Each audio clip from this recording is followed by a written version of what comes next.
today we're going to focus on some mental health. Luke, how you doing? I'm good. Are you sure? Yeah. You look rather disturbed by that question. I'm just want to make sure you're good before we get started. This isn't on the agenda. No, I know, but Okay. gotta keep it flexible, keep it moving, Yeah. keep you guessing. We're supposedly getting an Ubisoft showcase. It was supposed to be right before E3 this summer. It sounds like it might be after E3, but they're gonna be announcing 20 games. Oh, so this is instead of their E3 presentation. Right, exactly. Which 20 games, that's significant. That's a solid showcase. And at that, we don't know much, but we are supposed to be getting a Prince of Persia announcement. Okay. Which is going to be a 2.5D Ori inspired game. 2.5. Okay. Well, Ori's super 2D, but you're saying it would be like Metroid Dread almost, or I don't know. So that's just what they said. When I hear 2.5D, I think of games like Donkey Kong Tropical Freeze or Yoshi's Crafted World. But the Ori inspired is really interesting to me. Is that inspired in art style and gameplay? And I imagine gameplay. I imagine they're saying it would be like a Metroidvania type game. But if they're saying Ori specifically instead of saying Metroidvania, it might also be referring to the art style. That would be really cool. Yeah, super interesting. But what happened to the remake of Prince of Persia? What's going on with that? I have no clue. They didn't mention anything? No, I have no idea. That's the only thing that I saw. And this is super. I don't want to say it's a leak, but it was an insider who reported this. So it's not necessarily a leak, but none of it's really confirmed yet. Well, it's a leak in the sense that it's a leak that maybe is not true. Possibly, yeah, because we haven't had this game confirmed yet. Right. So that's true. That would be cool. Especially if it's a new. I mean, that's a super simple way to do. Prince of Persia would be great, and I think of Shantae as far as like the side scrolling, and the time setting and the style. So Prince of Persia could fit really well into that. I just wonder what happened to the remake, but maybe they'll announce two Prince of Persia games. Maybe that would be interesting. What's next? Next, so Jade Raymond's studio, her Haven Studios, was just purchased by Sony. Which so Jade Raymond just left Google. Yep. Just left Stadia 6 months ago, something like that. Yeah. And she went and started her own studio. And they already got purchased by Sony. Yeah. That's wild. Yeah, okay. It's crazy. So this comes from a Sony representative. They said that we were confident in their creative and technical expertise to deliver on such an ambitious project, and we're thrilled to invest in their journey developing a new original IP for PlayStation. Haven's first project will be a live service experience for PlayStation built upon a systematic and evolving world focused on delivering freedom, thrill, and playfulness. Huh. So, yeah, I don't know. Super interesting. New IP coming to Sony from Jade Raymond. That's awesome. That's super cool. Yeah, that's super. Yeah, I mean, she's worked on... I mean, she developed the original Assassin's Creed and the first couple of really good ones, and Watch Dogs as well. So when it comes to expertise, she's got that in spades. And I guess her team must also be really talented, and I assume that she had some of those people from Google with her, and they must have been working on something, because 6 months is really not enough time to have. I mean, they must have some kind of tech demo or something. It was just enough to get Sony's attention. So yeah, that's super cool. And again, like she's a big part of the industry and has been for a long time. So honestly, her having the studio is enough for PlayStation, but I just wonder if maybe they've been working on something and Sony decided that they wanted it to be a Sony IP. That's cool. That's exciting.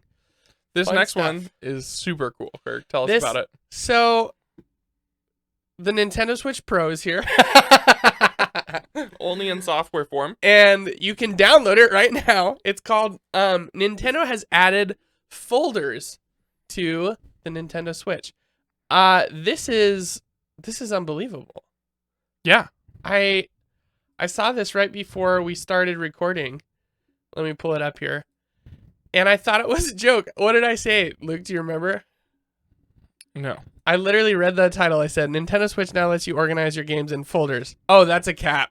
Oh yeah, and There's no before way you said that's that, I was true. like, so that's clickbait. Yeah, totally. Totally. Look at this. Groups. Mario games. Look at Wow. that. You got Mario Kart 8, Mario Odyssey, and Paper Mario. Oh my goodness. Okay, so this is from Kotaku. We stole some of their pictures here, but you can go through your library. So you go to more games at the end of the menu, and it brings up all the games you have on your Switch, ones you played both physically and digitally. And it looks like you can select them here individually, put them into a group, and then you can just have folders now. You can have a Mario games folder on your home screen. Would you look at that?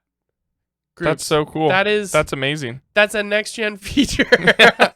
This is one of those things. So they added Bluetooth to the Switch, I think last year, and we were all like, okay, so you can't just add Bluetooth via software update. So that means it's been able to do this the whole time. Again, with the folders, this should have been a thing since day one. Yeah. Why is this just now? So at least we're getting it. Yeah, because but why now? There's some things that people are like, okay, well, this should have always been there, but the company never does anything about it. So That's it's true. at least nice that Nintendo is giving us these things. Yeah, Yeah, true. of course it should have been it should have just been on the Switch when it launched, but we have the feature now. That's awesome. Yeah, no, it's cool. It's cool that we're getting it, and maybe this means that there's hope for themes as well, because that was one of the things day one. I know when I got my Switch, I looked and saw that there was a section for themes, and then it was light or dark. Those are awesome. That's so exciting. But yeah, finally you got folders. It's a weird day. This is one of those announcements that I just never thought was gonna happen. For sure. I just thought it would be on the next Switch, but that's crazy. Speaking of things we never thought would happen, The Witcher is getting a new game. what? The Witcher 4. Which will be in Unreal 5. The Switcher. So That was a dumb joke. I apologize. I'm a little skeptical Why? because this is CD Projekt Red, Yeah, and Cyberpunk was up until a nightmare. up until last year they had a really good Cyberpunk reputation. was a nightmare, Yeah, it was. and as far as I know, it still is. I think it's gotten better. Yeah, From everything absolutely. that I've But heard. from what I understand, it's still a buggy mess of a game. Yeah, I don't know. So, I've never played any of the Witcher games, but I know there's a lot of diehard Witcher fans who just love the Witcher games. yeah, So I'm just a little worried for them, Right. But this is a chance for CD Projekt Red to nail this, yeah. So The Witcher 3 had a lot of development issues in terms of crunch and extreme conditions for workers and nothing inherently. Well, I mean, I tend to think crunch is abusive, but a lot of people volunteer for that. So it's kind of up for debate in the industry whether or not that's a productive thing, even though statistically it is shown that it's not. But that was an issue on The Witcher 3, and then they said they sort of apologized a little bit and were like, this won't be an issue on Cyberpunk, and then it turned out that it was a huge issue on Cyberpunk, and the game sucked. it was terrible. So Cyberpunk, I think, is a special case, though, especially with a studio as talented as CD Projekt Red. These guys have had a great reputation for something like 10, 15 years. These guys are really good at what they do. I'm excited for a new Witcher 4. They've been updating. I think even this last year, The Witcher 3 was still getting updates as far as like stabilization patches and things for next gen. So they take really good care of the Witcher fans. And after the show, it's very popular. So I'm hoping that this is a good thing, but we don't have a date. We don't have details. Yeah, we don't know. It's just been anything. announced. It's literally this image and the announcement. So, but that's pretty interesting. Ghostwire Tokyo reviews are in, and they're kind of, well, I mean, like the article says, they're all over the map. So let's just look at some of these real quick. Let's see. Silicon Era gives it a 10 out of 10, and then right down to a 7 from Inverse, 7 from IGN. GameSpot gave it an 8. The Verge didn't give it a score. Push Square gave it a 6. Ooh. NME gave it a 3 out of So 5. that's a 6. Which, yeah. It's just kind of... So, I mean, that's not all over the board. It's just a averaging from a 6 6 and a to 10? a 6 to a 10. That's a well, wild. sure, but I mean, everyone else is what 6 to 7. Well, sure, yeah. So, I mean, they come in from 6 to 10, but it's just that 10 out of 10, the 10 out of 10 that kind of like skews that. But for the most part, it looks like it should be somewhere between a 6 and an 8. yeah.